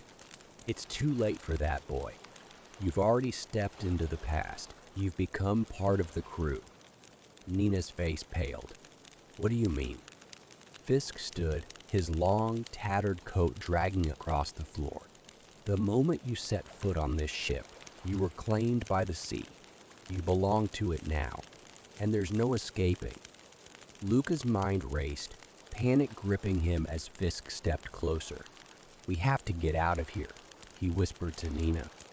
But before they could make a move, the ship lurched beneath them, and the door slammed shut with a deafening bang. The room darkened, the fog thickening as if the air itself was closing in on them. Luca's breath came in ragged gasps as the walls seemed to pulse, the wood creaking and groaning as though the ship itself was alive. Fisk's grin widened, and his hollow eyes gleamed with malice. Welcome to the team, Eternal Mistress. You'll find there's no escape from her clutches. Luca and Nina scrambled for the door, but it wouldn't budge. They were trapped. What do we do? Luca gasped, his heart racing as he pounded on the door. Nina scanned the room, her eyes wild with desperation. There has to be another way out. But before they could search, Fisk's voice echoed through the room, a low, menacing hiss. The sea claims what's hers, and you... The ship lurched again, harder this time, and the sound of entering wood filled the air. The fog thickened, swirling around them as the walls of the captain's quarters seemed to dissolve into nothingness, leaving them standing on the open deck once more. But the ship was different now. The once abandoned vessel was alive with movement. The sails snapped in the wind, the ropes creaked, and shadowy figures moved across the deck. Spectral sailors, their faces twisted in silent agony. Luca and Nina stood frozen, watching as the ghostly crew worked the ship, their movements mechanical, robotic, as though they were trapped in an endless cycle of toil. This can't be real, Luca whispered, his voice trembling. Nina grabbed his arm, her eyes wide with fear. We have to get off this ship, now. But before they could make a move, Captain Fisk appeared at the helm, his skeletal figure looming over the deck. His hollow eyes locked onto them, and he raised his hand, pointing toward the horizon. The sea has no mercy, Fisk rasped, and neither does the mistress. The ship groaned as it began to move, the wind filling its tattered sails as it cut through the mist. Luca's heart raced as he and Nina ran toward the side of the ship, desperate to escape. We can jump, Nina shouted, her voice filled with panic. We can swim for it. But as they reached the edge of the deck, they froze. The sea below was black, an inky, swirling abyss that stretched out in all directions. The water wasn't natural. It churned with an unnatural energy, like the ocean itself was alive, waiting to consume them. There's no escape, Fisk's voice echoed in the air. Once the mistress claims you, she never lets go. Luca's stomach twisted with fear. He turned to Nina, his voice tight. What do we do? Nina's face was pale, her eyes wide with terror. I don't know. Before she could finish, the deck beneath them splintered, and the ship lurched violently. Luca lost his footing, tumbling to the ground as the world tilted around him. And then everything went dark. When Luca opened his eyes, he was no longer on the deck of the ship. He was standing on the shore, the mist still clinging to the air around him. His heart raced as he looked around, searching for any sign of the ship. But it was gone. The eternal mistress wife had disappeared, swallowed by the mist once more. Luca's breath came in ragged gasps as he stumbled toward the water, his mind reeling. "Mina," he whispered, his voice hoarse. "Where's Nina?" He looked around frantically, but she was nowhere to be seen. The ship had taken her. Luca collapsed onto the sand, his chest heaving as the weight of what had happened crashed over him. She was gone. He had survived, but at what cost? As the mist began to lift, Luca stood, his legs trembling beneath him.